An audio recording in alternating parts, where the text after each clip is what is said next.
আমি মাকে খুশি করতে গেলে বউ নারাজ, বউকে খুশি করতে গেলে মা নারাজ। কিন্তু আমি একজন মানুষ, কোন দিকে যাব? ইসলাম বলে তুমি তোমার মার কি সন্তান, তুমি তোমার বউয়ের কি স্বামী। শব্দগুলা খেয়াল করবেন। তুমি তোমার মার সন্তান, যার পায়ের নিচে তোমার বেহেশত।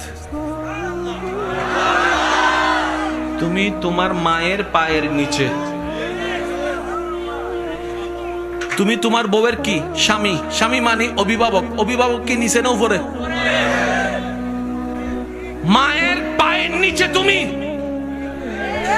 আর বউ তোমাকে মাথার উপর রেখেছে, কারণ তুমি বউয়ের অভিভাবক। তো উপরওয়ালা তো নিচের ওয়ালা মতো হয় না, নিচের ওয়ালা তো উপরওয়ালার মতো হয় না।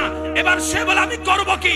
বলে যে শোনো, তুমি মাকে মাথায় রাখো, বউকে বুকে রাখো।